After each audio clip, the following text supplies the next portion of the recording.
L'Assemblée nationale a déclaré recevable, au terme de 2 journées de débats intenses tenues du mardi 18 au mercredi 19 novembre 2025, le projet de loi de finances pour l'exercice 2026.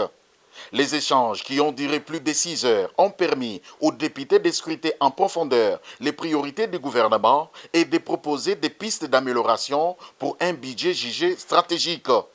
Présenté en équilibre tant en recettes qu'en dépenses, le budget 2026 s'élève à 59 021 milliards de francs congolais.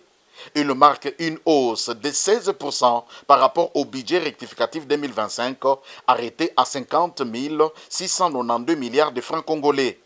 Cette progression, selon le gouvernement, reflète l'ambition de renforcer la capacité de l'État financier, les services publics essentiels, à soutenir la croissance et à poursuivre la modernisation du pays.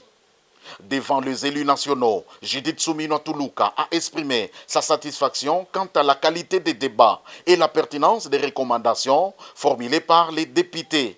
Ce projet de loi de finances dépasse le simple cadre budgétaire.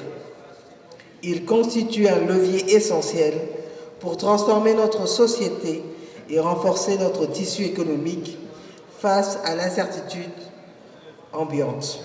Ce projet de loi n'est pas simplement un document comptable.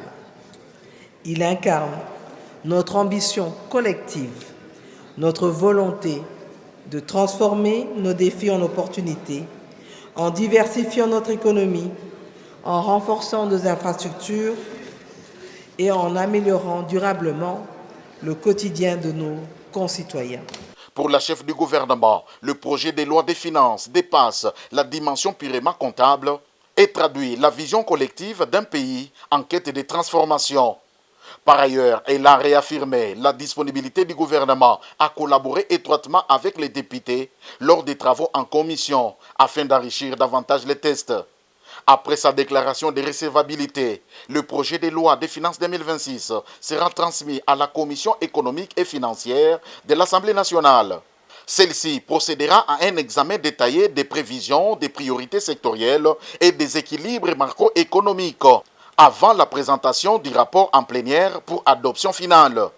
Avec ces pas importants, le pays se rapproche de l'adoption d'un budget considéré comme un levier essentiel pour une croissance inclusive et durable en 2026. À la Première ministre que la loi des finances est une loi très importante pour nos électeurs. Et c'est une loi qui doit répondre aux besoins primordiaux de nos populations. Mais fort et malheureusement, nous constatons avec amertume que cette loi ne répond pas aux besoins primordiaux de la population.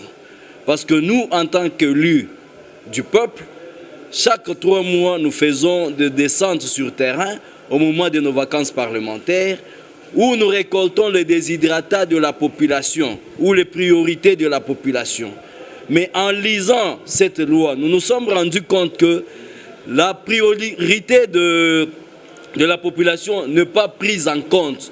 D'où nous avons formulé une recommandation au président de l'Assemblée nationale de commencer à envoyer à chaque ministre sectoriel un rapport synthèse pour chaque secteur afin que chaque ministre sectoriel puisse intégrer le problème de la population dans le budget à venir. Nous avons demandé aussi, je suis aussi inquiet de retrouver dans la loi de finances où un crédit est arrêté pour la construction de ports dans le Lualaba, dans tout le territoire de ma province. Pourtant, dans le Lualaba, nous n'avons pas de rivières navigables. Nous n'avons pas de lacs navigables. Je me pose la question, où est-ce que ces ports seront construits? Pour le Lualaba, sur le plan infrastructurel, nous voudrons la construction de la RN39, qui est une route nationale qui traverse tout le 5 territoires de la province et même les 2 villes. C'est une route qui débouche vers la République d'Angola, une république sœur, qui débouche aussi dans la province du Grand Kasaï, du Kasaï central. Vous verrez que tous les gens de Luiza viennent s'approvisionner du carburant qui vient de l'Angola et même ceux-là qui sont dans la province de Lomami. C'est pourquoi chez nous, nous avons demandé qu'un crédit soit alloué pour la construction de la RN39.